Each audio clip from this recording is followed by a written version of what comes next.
Speak up. He was a warrior.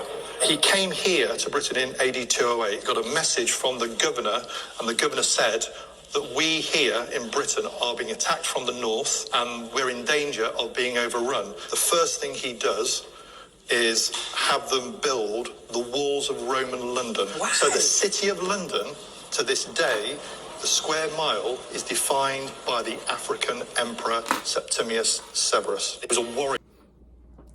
Black history facts you may or may not know. Story time.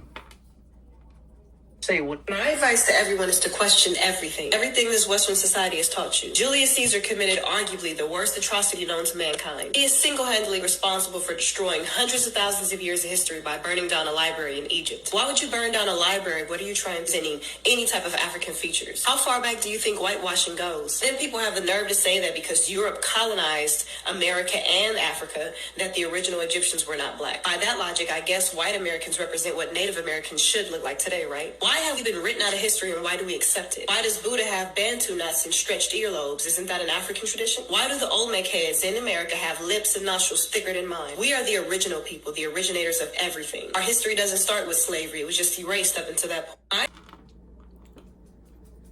Black history facts you may or may not know. Story time.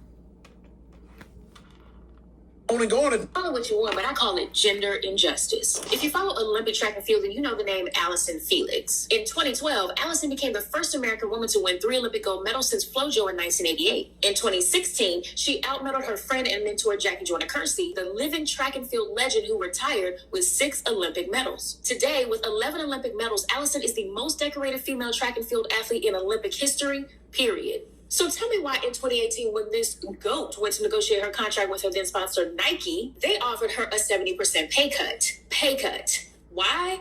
Because she was pregnant. Allison wanted them to contractually guarantee that she wouldn't be punished if she didn't perform at her best in the months surrounding childbirth. Nike wouldn't do it. To add insult to injury, they then asked her to be the face of their upcoming women's empowerment ad campaign. Bruh, this is what we call performative. Allison was like, yeah, nah, I'm out. Signed a deal with Athleta and then made the ultimate boss move. She created a shoe company of her own, Saysh, by women, for women. And because she spoke out about Nike, the pressure led them to changing their maternity policy for all athletes. When Allison came back full force in 2019 after pregnancy complications and broke Usain Bolt's gold medal record at the World Athletics Championship, she was wearing Saysh cleats she designed herself. Call it what you want, but I call it gender injustice. If you follow Olympic track and field, then you know the name Allison Felix. Black history facts you may or may not know. Story time. Babe Ruth is arguably the greatest baseball player of all time. And rumor has it, he was black. Babe Ruth was a baseball player for the Boston Red Sox and New York Yankees from 1914 to 1935. Time where we all know black people were not allowed in sports. And there's a decent amount of evidence to support these rumors, such as his parents being unfaithful to each other and rumors that he was illegitimate. His facial features, his broad nose, and his wide lips were always brought up. And the fact that he kept him a black girlfriend and stayed in Harlem at the Cotton Clubs and would often sit in segregated dugouts. He had an affinity for black people. And the biggest piece of evidence is that his peers treated him like he was black.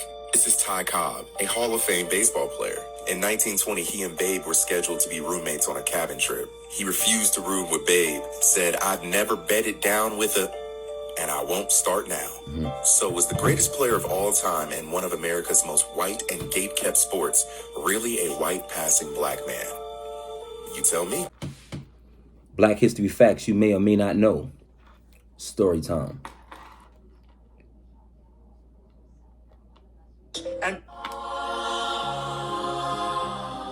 But Egypt was not all that happened in Africa. Ancient Kush, known as the land of the bow, because there were great archers in warfare. They were known to the Egyptians as Nubi, which is short for Nubia, which means land of gold. Okay? Most of the gold that you may see in Egypt is not indigenous to Egypt. In fact, it was from this place called Kush. Okay? And Kush also was known as Ethiopia at that time. This is not to get misconstrued with modern day Ethiopia. Ancient Ethiopia was the land of Sudan today. And in fact, Sudan has more pyramids, over 100 more pyramids than there are in Egypt. So we know that there was a cultural exchange between these two nations. Kush also was known as the gods of the Black Paradise. Diodorus of Sicily in General History's book, Volume 1, he's mentioned that the Ethiopians are the first of all men. So this civilization was considered to be the first nation to the ancient Greeks. They invented the first antibiotic. Some of the most revered names is Pianki, Taharka, whose name is in the Bible, Shabaka of the Shabaka stone. And what about Kandaka Imani Reyes? Kandaka Imani Reyes went toe-to-toe with the great Roman Empire, saving her people from taxation and colonization. While you may have seen the story, The Woman King. Well, the Woman King story is not Black history fact you may or may not know. Story time. Like Israel, Jordan. Did you know Black women once used their hair to draw escape maps in Colombia? In the 1800s, enslaved African women forcibly taken to Colombia would communicate with their communities through braided hair, most importantly for planning escapes. For example, a braided hairstyle called departes, meaning depart in English, would signal that the person wanted to escape. Black women would also record with their braids the obstacles they would encounter on their journeys to help others escape. A river was represented with a braid in the shape of a worm. A bantu knot represented a mountain. And if there were soldiers in any part of the route, they would use really thick braids still known today in the Pacific region of Colombia as tropas, which means troops in English. On top of that, inside the braids, sometimes gold or seeds were hidden to ensure they would survive after they escaped. Because of these escape maps of braids, many Africans were able to escape and form the famous free settlements known as palenques. Some of you may have heard of San Basilio de Palenque, which is one of the first free Black towns in the Americas. It's also one of the only remaining palenques in Colombia. It can still be visited if you're in the Cartagena region. Today, this rich history of braids is celebrated every year on May 21st at the Afro hairdressing competitions in Cali, Colombia. May 21st is Afro-Colombian Day, but it also marks the abolition of slavery in Colombia in 1851.